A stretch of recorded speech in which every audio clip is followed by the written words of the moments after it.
All right. Hello, everyone. Verl, it's good to see you. Good to be Uh, seen.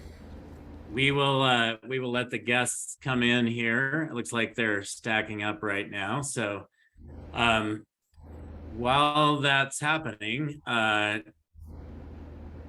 just going to give us a few ground rules today. Again, I'm just going to wait a few minutes. People are still coming in, it looks like. But Verl, I'm excited about this webinar today. It's really amazing what kind of an impact teams are having on this industry today. And I know you're learning more about it every day, as I am. And the study, I think, is a massive thing for this industry as we move forward. So a few things for those of you out there. I'm going to go ahead and get started. It looks like we have most people in here. So first of all, if you have questions, go ahead and drop those in the chat and we'll get to as many of those as we can. We are going to be covering a lot of data today. So don't expect that we will answer all of them, but we'll get to as many as we can. Sisu and Workman are both really, really focused on providing service and value to teams in the industry. As we've both made the bet, teams are the future of the industry. And we made that bet a long time ago. And I think now the industry is starting to catch up and understand that that is reality. And so we put together this study that we wanted to unveil today on this webinar. And I'm going to let Verl lead this. And as a registrant of this webinar, you will all receive access to the research deck that Verl's about to go through on this. And again, the topic is the unexpected impact of teams. And so, Verl, before we get started, can you just tell us a little bit more about Workman Success and what you guys are focused on over there? Yeah, and thanks for having me, Brian. It's always fun to be with Sisu and people that are like-minded in stuff that we do. So I appreciate you having me on. So what Workman Success is based in Salt Lake City, Utah. We're a teams-focused coaching company. Well, we work with brands, we work with broker owners, we work with team leaders and team members, and we provide them everything you can possibly imagine from a resource perspective to grow successful teams. Basically, we use the wisdom of our crowd and we crowdsource amazing content, and we have about 100 coaches and we coach literally hundreds and hundreds of teams. And our culture is no other success can compensate for failure in the home. And people, when you're good at the business, it creates more opportunities. And when it creates more opportunities, we build teams. And that's how we're able to have great lives while we continue to grow our businesses. So I'm excited to share this information today. And although a lot of coaching companies in the industry use Sisu, you guys use us exclusively. And when I say that, every one of your teams that comes in gets on Sisu, right? So anyway, I think it's been a fun partnership, fun to see you guys leveraging what we do, and fun to see us leveraging what you do. So anyway, excited to share this with our teams. And let's go ahead and get started. Verl, can you just give us kind of the history behind why this study? I know we got involved with you a little bit later as you started going down this road, but would love to hear just more about why this is so important and why has nobody ever done this before? Yeah, no, it's interesting. Everybody has opinions, right? Everybody has opinions on teams or what they think about teams. And as we started coaching teams, I started looking for, hey, is there really any data that talks about what teams want, what team members are looking for, what issues teams have at different sizes? And we have our opinions and our experience, but there's no one that's really studied teams. And I'm a big numbers guy. I like to say that which gets measured gets done. That's part of why I love CISO so much. Sisu so. That's a hard thing to say all at once. Yeah, Sisu so, right? I love Sisu so much is because, they measure the things that get the results that we want. We're able to duplicate activities because of what we measure. So we wanted to measure it. So we hired a company outside of real estate called the Center for Generational Kinetics. And they do studies for companies like Amazon and, many of the Fortune 100 companies. They're featured on USA Today, on the Today Show, different media, Wall Street Journal, the Washington Post, and their research is very, very deep. And so they came in and we hired them to come in and do a deep study, and they studied teams and the impact of teams. And we had really interesting questions. And what was interesting about this is when we did this, neither one of us put our clients into the team into the team database, meaning they reached out to the industry and it's a random survey. And when we got the data back of the survey, it really looked like a snapshot of the real estate industry. And so we know that the data that we have is very, very good. And I won't show you the whole deck, but it's literally probably several hundred pages of research. We broke stuff down by generation, by team size, by team member, team leader. And so as I start to share data with you, there's going to be some interesting insights, and we'll just kind of go through some of the slides, and I'll share the data, and then we can talk about the insight, and you'll see how it's broken down by generation and by team size, because different generations and different sizes of teams, different positions on the team, recognize different problems or issues, and it's just kind of fascinating. So I think it'd be fun to share this with our audience today. Yeah, I'm excited. Let's go ahead and dive in, Verl. So this is the cover. This is the cover of The Unexpected Impact of Teams in Real Estate. We're going to send a copy of this to everybody that's registered, that's come onto the webinar today. And so, just following, if you registered, you'll get an email link to be able to download that. And so let's just start with one of the first ones. So we had to grab, 15 or 20 of the insights. There's literally more than 100. This first one is that real estate professionals at every level and every size of teams credited being on a team as essential. Now I want you to think about that. It's essential to their success in real estate. As I give you some more data, you're going to see they made more money even though they were on splits.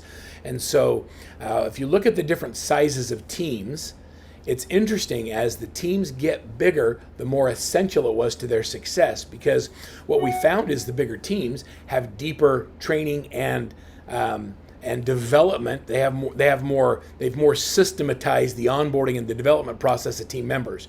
And so that's kind of a fun one. So just to add a little bit to this one, and you're so right, because I've obviously, I live with a team owner, right? I'm married to a team owner, and I've watched her team grow from, 5 agents to 10 to 20 and now to 70.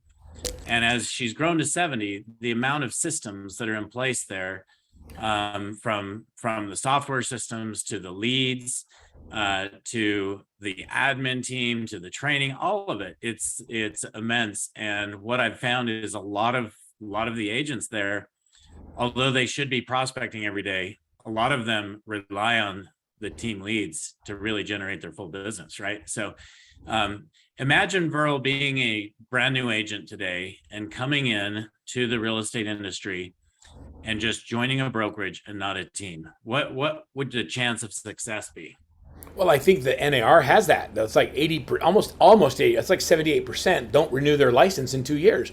So I think NAR has that based on the history, but I think today it's going, I believe that stat's going to go through the roof, because today, without being on a team, if you're a new agent, you are really going to have a challenging time. So think about this, Brian. So 2008 was the big crash, right? So how many years ago is that? 12? Yep. Okay, so 12 years ago, any agent that has come into real estate in the last 12 years has never had to learn how to prospect. They've never had to learn how to do really good open houses. They've never learned how to really market open houses and actually market their listings. So agents that are even 5 to 10 years in the business have never been through it. We're about ready to, as we go into the shifting market. Yep. And so there's going to be this mass. My prediction is there's going to be a mass shift of where agents hang their licenses, and you're going to see agents that are experienced, that have been in the business 5 to 10 years, looking for teams to join because they're a machine and they can plug in quickly and get and have a much higher likelihood of success. It's also a great opportunity to grab market share. There's a lot of people sitting out there waiting and seeing what happens in the market.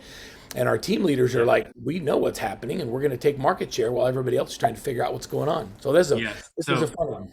So Verl, that is such great advice. What I want to pull out, what you just said, is if you're a team leader, now is an opportunity for you to get experienced agents and get them quickly. So turn on the gas, right? Now is the time to scale up your team. Don't settle for having 5 to 10 agents on your team who are all top producers. That is not a way to grow a team, because ultimately those top producers will end up leaving if you don't provide them growth opportunities. You said something that was pretty interesting. You said that on your wife's team that's grown to 70, there's a certain percent of them that they want to be spoon-fed leads.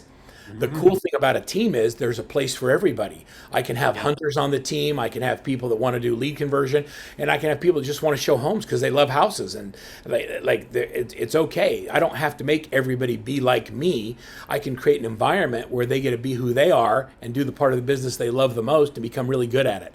And I Yeah. think that's probably what's the coolest part of being on a team is you get to do the part of the business that you like the most. Okay, so tell me about this slide here, Verl.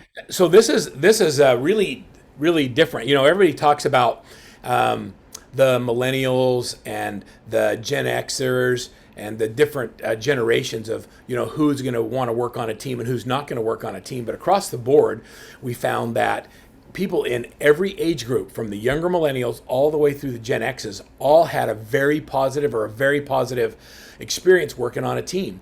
It's not just set out for the next generation coming into real estate, the youngest people. It's literally people who've been in the business for a long time that realize they don't want to do their own paperwork anymore, or they don't want to show houses anymore. And so for me, this stat says a lot. A lot of people are saying, I want to get into teams because I want to attract the younger millennials. Well, the reality is the older millennials and the Gen Xers want a team as well, and they have great experiences working on the teams.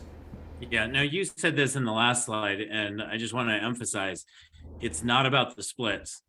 It's about how much money they're making. How much money are they putting in their pocket? A solo agent coming into the business today would be lucky probably to sell 5 homes in a year. A solo agent coming into a team, and I witness this on a regular basis, a lot of these brand new agents are selling 5 to 10 homes a month, like in their first few months, which is unbelievable to me. So again, it's not about, as the team leader, it's not about the splits. So don't be afraid to charge what you're worth. It's about how much you're empowering these guys to make money. Yeah, so on a Workman coached team, a team member, a buyer's agent or listing partner has a minimum of 24 transactions a year. Like, we don't even want you on the team unless you're doing 24 deals a year. And you'll make a lot more money on a 50% split doing 24 deals than you will 100% doing 7. Yes. And so it's about the money you take home, not the split you're on. There, I actually have a stat on that that's really interesting. We'll show that in just a minute. But so one of the things that you have on this slide, what I want everybody to recognize is that oh, sorry, Burrow, go ahead. I was going to say is don't prejudge based on somebody's age group whether or not you think they want a team. There's a lot of broker owners and a lot of brands out there that think, oh, well, I've got a bunch of older agents. They don't want teams. But the reality is they want teams and they have better experiences with teams and they actually love being part of a team. And so it's not just the younger millennials. It's really every generation's affected by it. Yes. So I had a meeting yesterday with someone who's just super well known in this industry, building a multi-billion-dollar business. And he shared with me that the average team owner that he's seeing is making net in their pockets $150,000 a year. That being said, what that means to you guys as team owners, and this is average teams, right? This is not top teams, but the reason that's happening is they're not charging what they're worth. There are a lot of team owners out there that are not charging the full 50%. And Verl, I know you have statistics on what people should charge when, and I'm happy to let you share those right now, but let's assume you're charging 50-50. That agent that gets 50%, that 50% is their gross and their net, right? They don't have expenses. You get the 50%. And now by the time you get done paying all your expenses, you're probably down to 20%, possibly less. So if you're on a 30-70 split, giving the agent 70%, guess what? You're not making any money. Like, that's the way this business works. So I just wanted to point that out, Verl. And if you want to share your recommendations there, I'm happy to have you do that as well. Well, so we can do that, but I want you to think about the philosophy. So team leaders, they get busy and they want to either exit the business or they want to slow down and they don't want to work so hard. And so they hire people, but they create compensation that disincentivizes that behavior. So for example, if I'll use 70-30, and you can charge whatever you want to, we're not dictating anything, but so Brian, if you were my buyer's agent and I paid you 70%, there's no way I can afford to give you my A leads. And so it disincentivizes the behavior that you want from your team leader to overcompensate the team members. But if I've Well, got, there's also no way that I can pay a staff to provide you the support that you deserve, well, right? no. Yeah. You know, I use the example of going into business together, and let's say you and I wanted to be partners, and you got a lot more money than me, so let's have you be the money guy, and I'll work in the store. And you put up the money, you sign the lease, you put up the sign, you fill the inventory, you fill the shelves with inventory, you do all the marketing, and then I'll come work at the cash register. And then what I'll do is, because I'm really good with people, I'll just take 50% off the top, and then out of your 50%, you can pay back all your investment. Would you do that deal? No. No, well, that's what a team leader does that puts their agents on a 50-50 split. They put them on a 50-50, they spend all the expense. The person working the cash register takes 50% off the top, and you're left to try and be profitable. And that's why teams don't understand, a lot of team leaders don't understand how to create their job. And I'm just speaking to all my team leaders. Your job is to create stability and security for your team, and you can't do that if you're not profitable. So we'll get more into the numbers. So 77% of people who have been on a team reported they had a positive experience. Right. The vast majority of people love it. Yep. They love it. Now, this is one of my favorite stats, because it's going to get a lot more competitive. I'm at a conference today, and they gave a stat. There's 1.6 million realtors, and there's 1.3 million listings. Okay, what's the problem? Well, there's not a problem. The thing is, what do you have to do to be the one that gets those listings, right? I mean, Yeah. a lot of these agents in the business today are either part-time, and in my opinion, those part-timers are going to disappear in today's market. And then you have those who continue to take market share. And I think as we talk about this, what do I have to do, Verl, to be the one that is capturing those listings, that is selling those homes in today's market versus, because we all know the market is changing, right? So you're going to have people who are actually taking market share today, and you're going to have those who are basically leaving the business because they're not doing any business. So what do I need to do as a team owner, as an agent, to make sure I'm the one on the upper hand there taking market share? Well, first of all, you have to, everybody says go back to basics. I'm going to say you have to do the basics better. You can't just be basic. You have to be exceptional. You have to be great at the business. According to this stat, it says that the vast majority, 85%, say that being on a team gave them an unfair competitive advantage. And let me tell you why.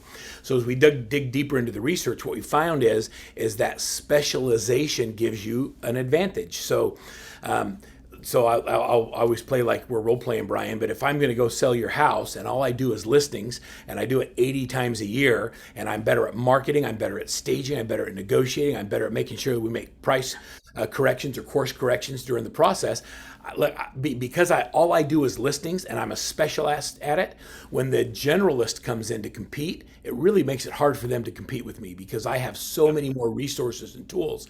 I'm just better at the market. Same thing with as a buyer specialist. If all I do is work with buyers and I do it 48 to 60 times a year, I understand what I have to do to get my offers accepted. I know what I have to do to get people pre-approved. I know what I have to do to get buyer agreements signed. And so specialization creates the unfair competitive advantage. And so I'm going to say as a team, since we're doing a team session today, it's don't let everybody be generalists. Allow your agents to specialize in areas of the business. I have buyer's agents, listing agents, support staff, and even commercial agents are specialists. I have specialists that are specialists in just rental properties. I think this applies to what you talked about earlier as well, as far as them getting more training. Yep. On a team. And I think there's a big culture factor as well, especially for those teams that are having, I'll call them sales contests every month. But if you're running contests among your team, you're going to find that culture is going to drive an unfair advantage as well. So every team has a culture, and that culture is either intentionally created or it's accidentally created. And most teams have a culture that's accidental. Nobody actually thinks about what I want my culture to be. And so I like to, when I'm coaching a team, the first thing we talk about is building a culture of productivity. And you talked about having fun with it and gamification. Everybody likes to tell you what their GCI was. I like to track the activities that create the GCI. And so instead of playing a game on whoever can sell the most, I want to have a game that says whoever can set the most appointments or whoever can have the most conversations. So I want to create the game around doing the activities that are going to give me the results that I want. And one of the reasons we use Sisu for everything is it gives me the dashboards to be able to track all that and makes the gamification fun.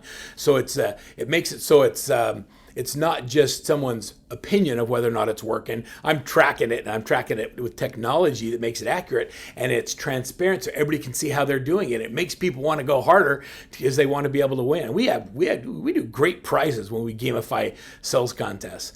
And the other thing, go ahead. I totally agree with you, Verl. Sales contests, and I've seen a lot of these. Now that we have over 3,100 teams on our platform, and a lot of them are running sales contests. With sales contests, absolutely, you have to make sure that you're in the lead measure, not just the lag measure area. In fact, probably all in the lead measure area. And I would say if there's just one thing you could run a sales contest on, the single most important thing would be appointments met. Yep. Because appointments met, if you're going on appointments, you're closing real estate. Like, that's the fact. So if you want to drive your people to go on an appointment every day, have a sales contest based on appointments met. Right. And like, I do appointments set and appointments met. They're directly correlated with each other. And the other thing is when you measure the right things, and I'll say this 1,000 times, that which gets measured gets done. When you measure the right things, then we can coach to the gaps. So if you're making calls, but you're not having conversations, we change the time of day you're calling. If you're having calls and having conversations, but you're not getting appointments, then we can focus on what you're saying on those calls. If you're getting appointments, but you're not getting listings signed or buyer agreements signed, then we focus on your presentation skills. So we track everything. And that's why being on a team gives us such a competitive advantage, because we're tracking the things that allow us to coach to those gaps. And really, tracking is not, people think accountability is a bad word. I think accountability is love. It's like we track the things so that we can fix it, not so that we can beat you up for not doing it right. It's if you're making the calls and not having the conversations, well, let's fix it. I love someone who just gets up and, eats rejection for breakfast. Let's just not eat as much of it. Yeah. All right. That's a good one. The 85%. So moving on to this one. 76% of real estate professionals say being on a team earns them a greater income. Now, I want you to look at this and I want you to think about it. It says 76% earn a greater income, and 2/3 of the study were team members, not team leaders. So the majority of the people were on lower splits, but they made more money. How cool is that? It does. It doesn't surprise me. I watch it every day. If somebody has left a team, and I it's in my house. I've seen one agent leave my wife's team and actually make more money than they were making on the team. The rest of them that have left, most of them are out of the business, and if not, they're making a fraction of what they used to. So one of the things, when you cut this down by generations, Brian, this is kind of fun to talk about. So the youngest generations, they're barely new in real estate. Of course, they made more money. It's all they knew. So 82% is high. As they get older, the younger millennials made, a few or less. But the older millennials, 72% of them said they earned greater income, but it wasn't 82, so 10% fewer. The Gen Xers, the 45 to 56s, that's the dead zone for a lot of realtors. These are people in the middle of their careers that haven't figured out real estate yet, and they don't know how to hunt. And so they decided they would get on a team, and now all of a sudden they're in their middle age and they're finally making money in real estate. And it's such a cool thing that they're able to make money here. What's interesting is the boomers, or the people you talked about, or the team leaders, are making less because they're not structuring the team compensation correctly.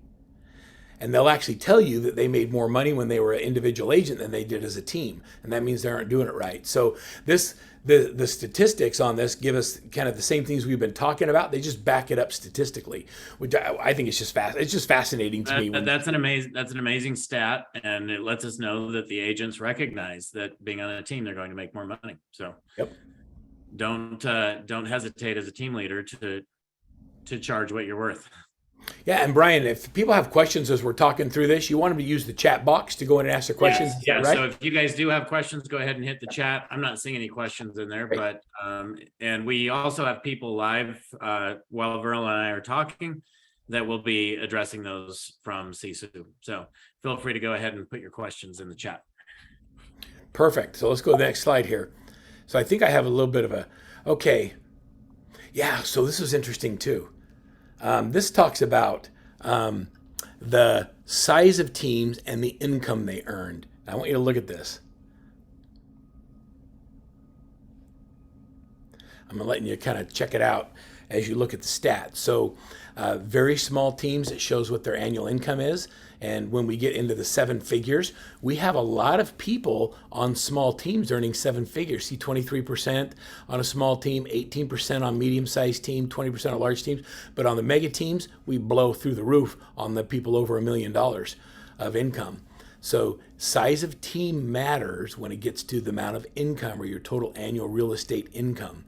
And it seems to me like, so I've got some really small teams in high dollar price markets that earn seven figures. I've got people in, California, in the middle of Calabasas, that'll tell you that, they didn't believe that team members could do 20 million or 24 transactions, and now they've got several team members doing it. And we've watched them go from 100 million to 200 million to 300 million to 400 million to 500 million because they started building a team in a market where they didn't believe it was possible. They've got these young millennials that are making, really high six figures on great splits. And so this kind of shows you different size of teams and where their income flow is. Very small teams, a lot of times these are husband and wife teams, the 1 to 2 people. They are the lowest income earners because they haven't figured out how to clearly define roles and responsibilities, and they don't know how to delegate. And oftentimes the smallest teams are where the biggest conflict is. So when we break this one down and we start looking at who these teams are that are small teams, the ones that had the biggest issues in communication were the smallest teams, which is kind of funny. The bigger teams haven't figured out because they systematize things. Yep, they have their systems in place. The larger you get, the more you're going to build a team that's going to make sure you have your systems in place. The other thing that I want to say about this slide is I don't think anybody starts off and says, "Oh, I want to build a mega team." Like I don't think your wife started out thinking, "Oh, I'd like to have 70 agents on my team." That's right. She was kicking butt in real estate, and because she's good at it, she just wanted some help. And as she got more help, she realized, oh my gosh, I love mentoring others and watching them be successful. And so she attracted more people that she could pour into and help be successful. And that it's like a drug. When you're helping other people succeed, I don't know, I get more joy out of that than actually selling houses. So when I'm developing people and I see them get to buy houses and investment properties and they're my team members, to me, that's what makes it all worth it. Teams start wanting just help. They want to just get help.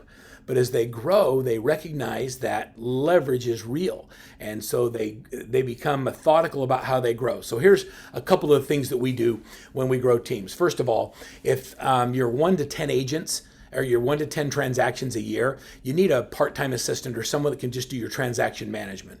I think you should not do transaction management the day you get licensed. You should never do it.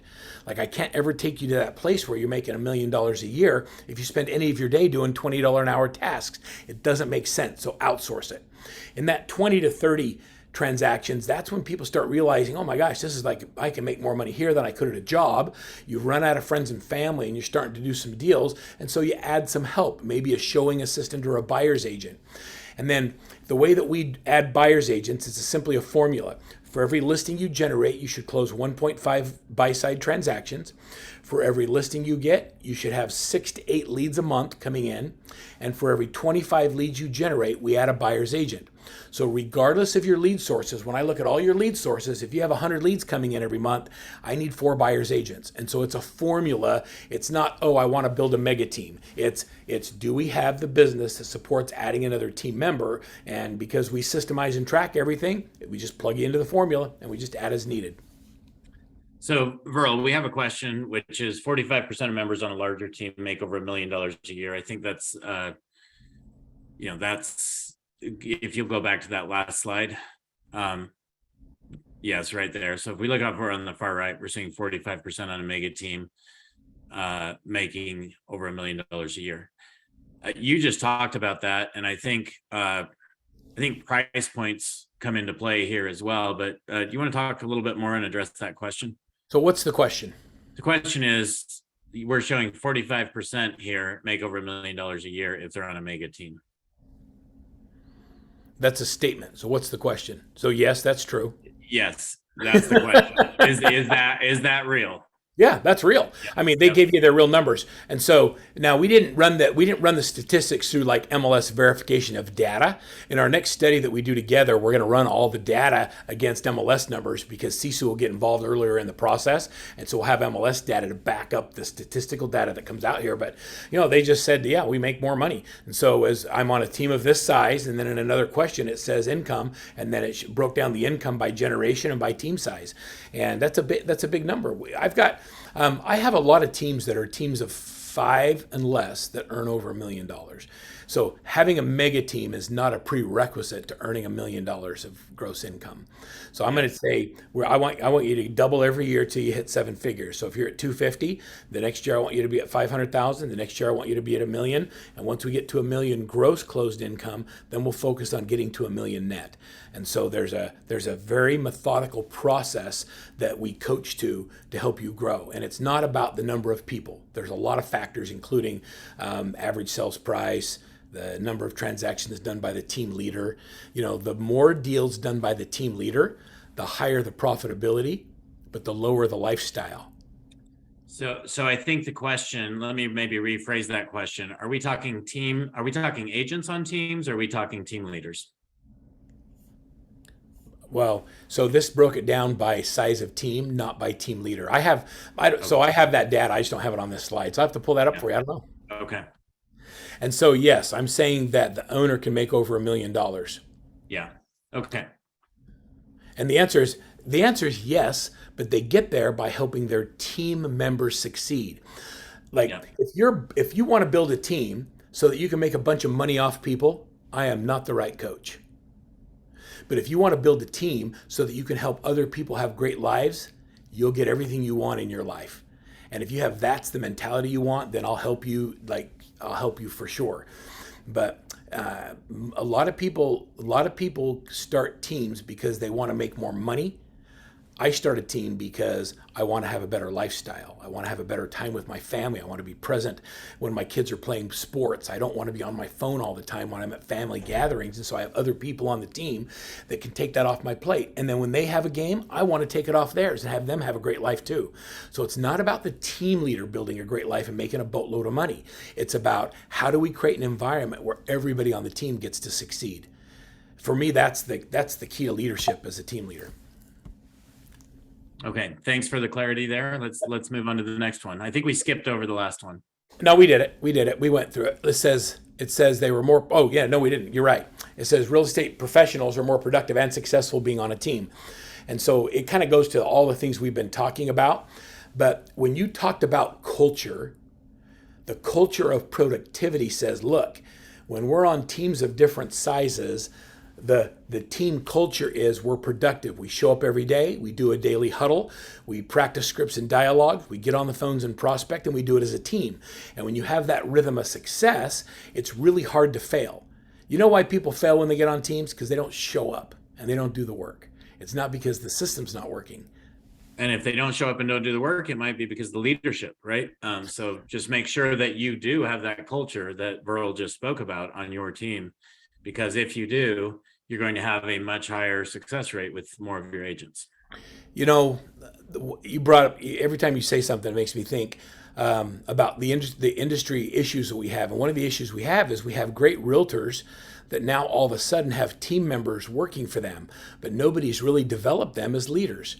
And so because no one's teaching them how to be a good leader, they just wonder why everybody doesn't work as hard as they do. Because they just do it naturally, right? So we really focus on that.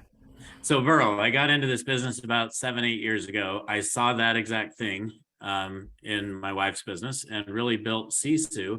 As I went out and started going to these masterminds, the whole reason Sisu was built was to help turn these team owners into great leaders, help you manage your sales business, help you know your numbers, help you put up systems for your admin team, all these things that you really need to do to be a great leader. And that's the key to having success in this business. It totally is. Nobody teaches leadership, and I don't say nobody, we do. I don't believe great team leaders are born. I believe they're developed. And if you're a team leader and you don't have a coach, that means that you don't have somebody looking at the way you're performing and giving you feedback. And your team members won't be honest with you. And it's real. And your competitors don't often give you the right feedback. So you need someone who genuinely wants you to grow and be better as a leader. And I don't care if you use Workman or not as a coaching client. Find somebody who can help look at your business from a different perspective and coach you through it, because having a coach has made all the difference to me in my business. And in real estate, we're a pretty good coaching culture, but you got to hire the right coach that understands teams. A lot of people don't understand leadership. They're going to coach you to make cold calls, and like we focus on teams and developing great leaders and things like that. I just want to emphasize, I don't ever talk to these team owners, the ones that we were just talking about that are making over $1 million and they don't have a coach. Always. So yeah, I'll just back that up. I see it all the time. So here's a case study. So all the things we talk about, I want you to use it. I'm going to use this example of Brooke Sines, and she's a Sisu user as well. Brooke Sines gets into real estate in 2015. She sells 30 houses. What's funny about Brooke is she used to book motivational speakers, Brian. And you know why she got into real estate? Because she wanted more time with her kids. Which is actually funny. And a lot of people who get into real estate for more time find they don't have any time with their kids now. So if they're not managing their time, right, and they're managing their schedule. That's right. And what she realized was, oh my gosh, I have less time, because she was good. She was good at the business. So she sold 30 houses and $5 million her first year. And then she got a Workman coach about halfway through her first year in real estate. The very next year, we said, let's start building a team so you can have leverage with your small children. So she went from 30 to 55 houses, went from 5 million to 10 million, added an assistant and 2 buyer's agents, and she became a groupie, meaning if we asked her to do it, she would do it. She's turned on lead generation with Sync, who's a great partner of Sisu, and then she became a Workman coach, and she started coaching others. It was really interesting to watch her go from 10 million to the very next year going to 20 million. So you can see the 5, then 10, then 20. Remember, I talked about doubling each year. 2018, she sold 130 houses, went to 25 million, and then she decided to move. Now imagine having that kind of a business and then just picking up your whole team and your whole family and moving from Michigan to North Carolina. Well, Brooke did that, and going into a brand new market in 2021, hit 53 million in sales and kept her other team. So she went over 7 figures because we taught her how to do it in Michigan. She followed the systems, went to North Carolina, and in just a year generated 35 million in sales in that. So between her 2 teams now, she's got an unbelievable business. And they huddle together. They've coordinated client care services, so they work out of the same office, but the agents go out and they work. She does huddles, and it's really fun to watch a young mom take on becoming a great leader and then helping other people be successful in her business. And it's like she's the example of her core values for her family are very similar to the core values she runs her team with. And she wants her people to have a great life. And so that's a example of someone who fits into the study as we've been going through all those things that make it work. Yeah, thanks for sharing, Verl. For those of you guys looking at that saying, hey, doubling my business every year, I can tell you our average Sisu customer, because they're running their business like a real business and they know their numbers and they manage their sales team and they have systems in place, our average team at Sisu grows 107% year over year. So exactly what Verl just showed here. It's fun when you see it. And I love when I see Brooke at a conference or she comes to coach training, and there's so many people like her that have they just do the work, and it's been life changing. Like, we're changing people's lives, and it's such a cool thing. During COVID, Brooke took off and she started driving with her kids to see all 50 states. And she would take pictures on her wall of all the states she went to with her kids as she was running her teams virtually. And it was such a fun thing to see her as she was doing, education with her children, because they were all on lockdown. She's like, you know what, let's go see the country, and was able to have a great business while that was all happening during COVID. This is kind of an interesting. So Verl, on this slide right here, it's been up for a minute, so I think a lot of people have been looking at it, but I just wanted to say that now, I think more than ever, you talked about now more than ever, it's important that you're training your agents. And here's the thing. So many of these agents have been in the business now less than 5 years. They don't know how to do open houses. They don't know how to prospect. They don't know how to do any of these things that you team leaders know how to do. It's time to make sure you're training them, because they have to sharpen their, quiver to be able to get the business in today's market. That's a massive change that's happening. Yeah, so one of the problems with running a team, so here you are as a good real estate agent, all of a sudden now you have a team. Everything you do well is in your head and it's in your heart. And so if I'm coaching teams all the time and all of a sudden they hire a buyer's agent, but the team leader didn't have anything to train the buyer's agent on because they haven't ever created it. So we invest heavily in building training products. So when you come into coaching with Workman, you're going to get access to this training library that has specialty training for buyer's agents. Like literally it's 10 weeks of buyer agent training to get that agent to 2 transactions a month. It's everything they need to do. When we built our listing agent mastery program, or our SLAM program out, it was specifically built by agents who list over 200 houses a year. And we took everything they did. What they do in a pre-listing phase? What do they do in the home? What do they do when they have when you're competing against somebody else? How do you deal with multiple offers? What do you do in a premium marketing plan? All of the elements that these people that do 200 houses or more a year did, we put into a program called SLAM. I tell people all the time, like, I don't care if you use my training, but if you're not listing 200 houses a year, you should probably just copy these people, because they do. You know what I mean? Like, Yeah. and not very many people do that much business. So just do it my way for a while and watch what happens, because these people just rock. And then we built a program for the admin, the agent. I don't know how many of you that's listening to the call have hired an admin or have had a bad experience hiring someone on your support team. And it's because you don't have an operations manual, you don't have all your policies and procedures written out, all of the things that you do. So we created a program called AMP, which is Admin Mastery, which is literally 66 sessions on how to train a rock star administrative assistant or client care coordinator. So they wish they had specialty training. Look, 82% of those people in that $750 to $1 million, that is their biggest need, is they want specialty training, and it doesn't exist. Well, guess what? It exists. And that's why, our partnership is so strong, is because you've got all the data and information, and then we've built all the specialty training for all the different roles and responsibilities on a team. And so this was one of the stats that when I got this back, I was like, okay, so we're on the right track. We're building the right products. This is what they're asking for. So if this is not a focal point of yours today, make sure you prioritize it. Big time. Big time. You're my systems guy. Look at this one. Like almost half of the teams don't have systems for things they do 3 times or more. Yeah. So again, another reason that Sisu was started, Verl, but I remember the day of helping my wife build her business, and we were putting things into Google intake forms, and then we were taking that same data and putting it into Trello. Well, first it was whiteboards, then we moved to Trello, putting that same data into spreadsheets for commissions. Right.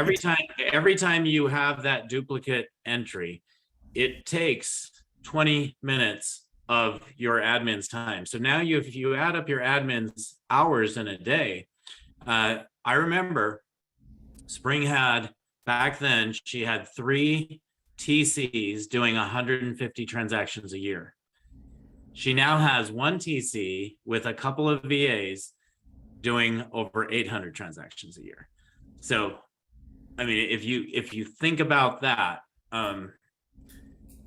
get your systems in place. There should never be duplicate data entry, and also automate as much as you can. What do I mean by that?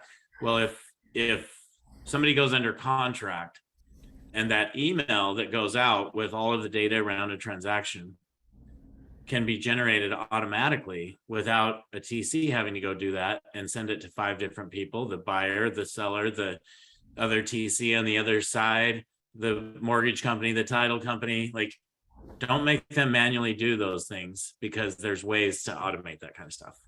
And that's why Sisu was built. So anyway, yeah, totally. I see this all the time, bro. Yeah, so everybody needs to write this down. Systems first, assistance second. And there's no task too small to delegate. Like, just let it go.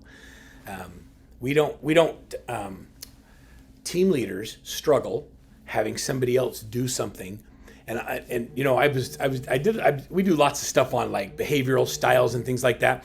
And here's the thing: entrepreneurs are usually, and I have successful peoples that are team leaders that are D, I, S's, and C's. So it doesn't matter what your disc profile is. I have 7-figure income earners that are all dominant in each of the 4 behavioral styles. But generally, my high D's and my high I's, you see a lot of those as team leaders. Well, when they have to work in the details, they can do it, but it causes them to do it at a high level of anxiety and stress because it's not their natural happy place. Mm-hmm. And so they have a hard time delegating because they think everybody struggles as much as they do, and they really have to focus and concentrate. But the reality is if you hire someone who's happy in the spreadsheets, they actually have no stress when they're doing the detail-oriented tasks. And so it's easier and they do a better job at it, and you suck at it anyway, so just let it go. And that's the whole idea of creating systems.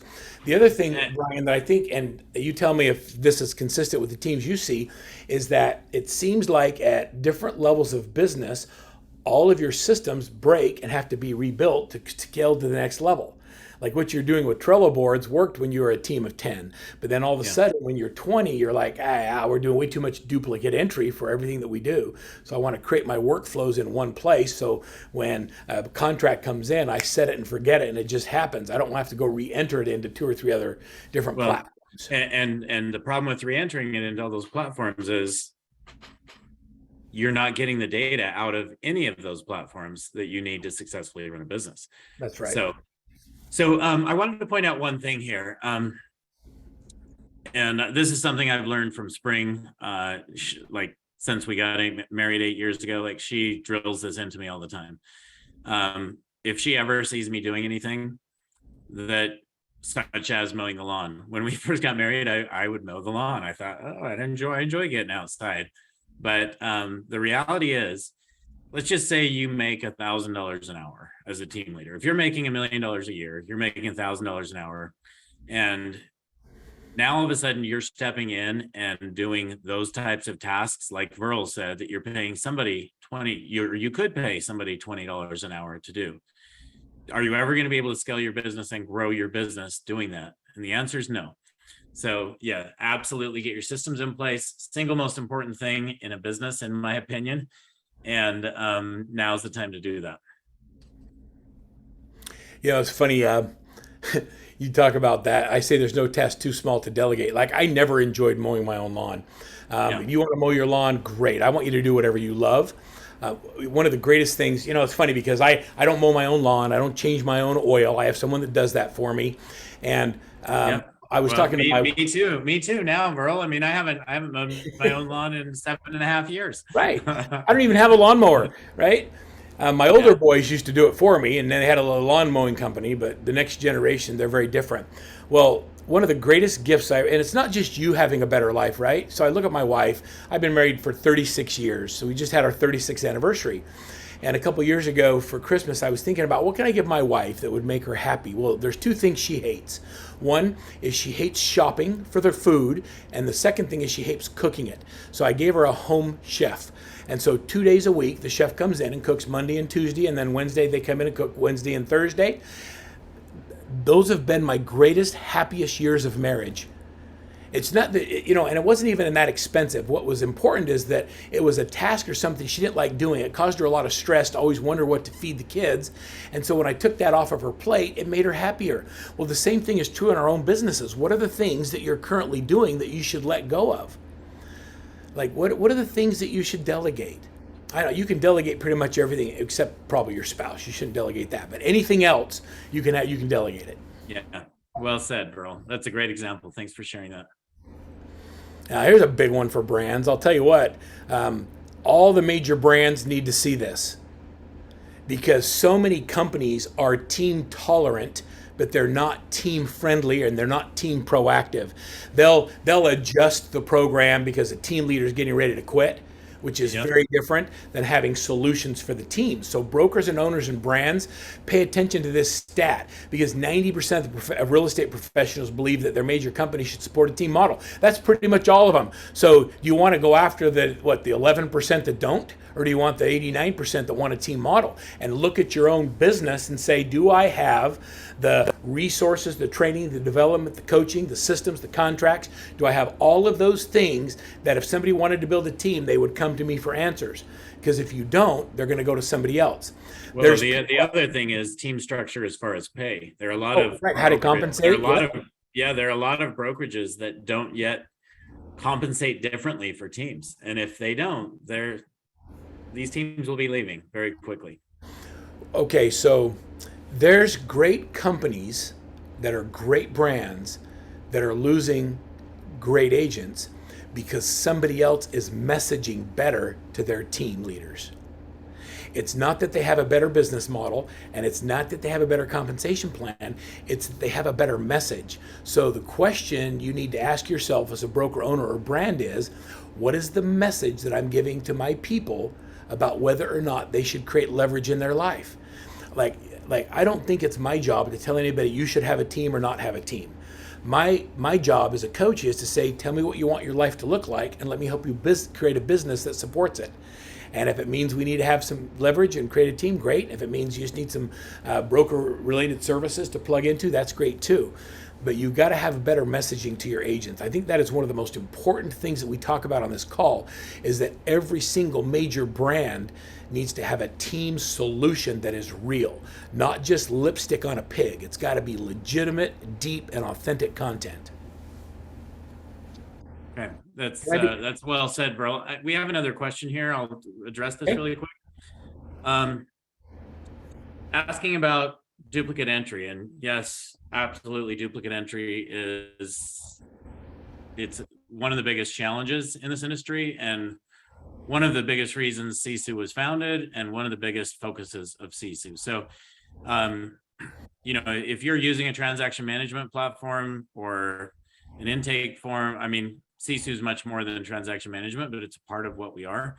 But if you're using a system that doesn't take your intake forms and turn those into task lists and automatically generate your task lists, and then if you have a brokerage that needs something pushed into SkySlope, that system should have an API connection that pushes that information into SkySlope, so you're not having to re-enter it into SkySlope. So anyway, that's all I'll say. A lot of you guys, many of you are on Sisu, but if you're not, you should get a demo if you're running into those problems, because we can solve those problems for you.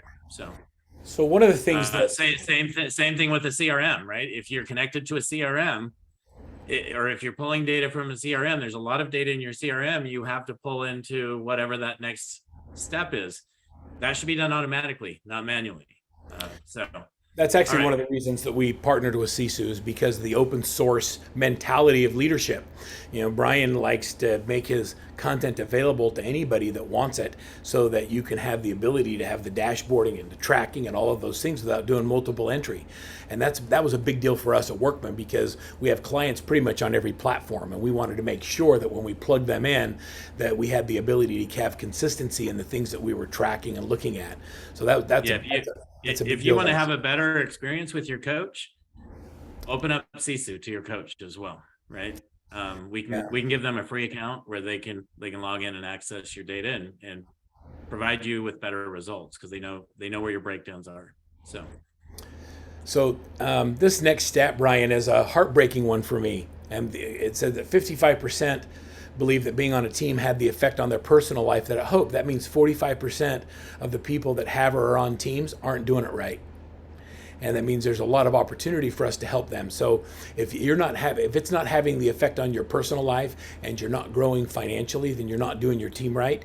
And so this just tells me there's a lot of room in the industry for us to come in and support and to help and to coach more teams. It made me sad when I saw that. First I looked at it as a bad stat, like, oh my gosh, only 50% believe that the team had the effect, and that's because no one was training them. They started a team and nobody developed the leader. So it's the very stuff that we talked about in the beginning, and this supports what you and I have been saying. Yeah. All right, so this is another one. Biggest threats for smaller and larger teams are challenges with communication. The medium-sized teams didn't have as big of problems with communication, which I thought was really interesting. The really small teams, husband and wife, big problem, and the super big teams, the team leader got disconnected from the team members. And so we have to be real intentional. You have to have a rhythm of meetings. So you have to have a rhythm of meetings where you're meeting with your people in order to keep communication.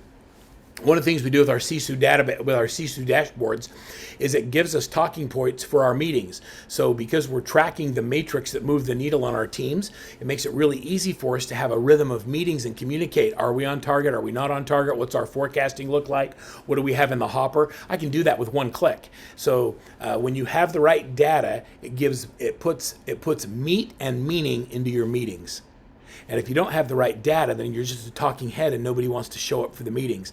And so communication happens when you have a basis for that communication, and that's a challenge in teams of every size. So Verl, we have 5 minutes to the hour. We're going to cut this off within 5 minutes. So how many do we have left here? And I guess I'm asking this question because you're just getting a piece of this. So maybe we're going to cut this off, Verl. I know you're going to talk to this even more at the RAIN event, September 26th through 28th. And so if there's anything else that you want to share, I'm going to let you share it. We'll possibly answer a few more questions, but maybe just let's kind of wrap up. This data is amazing, and I'm shocked that nobody in this industry has ever done this before. And we're super excited to be a part of this with you at Sisu, because a lot of this data, I mean, you've gone out and done these outside studies, and the next iteration of this, we will be pulling generalized data from the Sisu platform, which again, we have 3,100 teams to provide you with some generalized data there that can have a significant impact on our knowledge of what we need to be doing to really be scaling and growing these teams. So yeah, I'm skipping through slides here. One of the things that's going to be really cool is when we take the general data from the industry and compare it to people that are Sisu users, and then we'll compare it again to those that are being coached by Workman. I think we're going to find that there's going to be levels that happen. Like when you plug into the right tools and technology and you plug into the right coaches, you're going to see a vast difference in the income earned and the average income by the team members. Culture is a huge thing. A few case studies. Josh May just had incredible growth. Also a Sisu user and a Workman Success coaching client as well as a coach. The biggest difference is that, and I think we should wrap on this stat and then we'll answer any other questions you have, is that the vast majority of people that joined a team say that they are more likely to stay in the industry because they got trained right.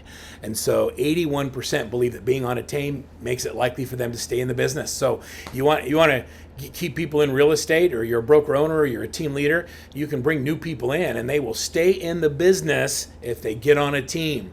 Like their likelihood of staying in the business goes just astronomically through the roof if you put them on the right team, on a well-coached, well-run team. And I think that everybody should do that. Let me go to a final slide here and I'll just put that up for you. Look here's all the things we didn't get to talk about. So in wrapping up, teams are the future of the industry, and Verl knows it. We know it at Sisu. Workman is focused on that. We're focused on that. Like if there's anything you guys want and need building your teams, come to either of us. We'll do anything and everything to help you guys grow, because that's what our focus is. So again, we will be sharing this slide deck out with everyone who registered for today. So it's not like you're not going to get this, but if you want to get even more details behind this, join us at the RAIN event, September 26th through 28th, where Verl will be a keynote. And we have some other incredible speakers that are going to be there, and super, super excited about that event. So Verl, thank you so much for joining today. And it looks like we had a great turnout. Thank you all for joining. We're excited and hoping that this will make a difference in your business, and let us know if there's anything else we can do for you. All right, thanks, Brian. Thanks for having me. I'll see you all at RAIN in Salt Lake. All right, we'll see you later.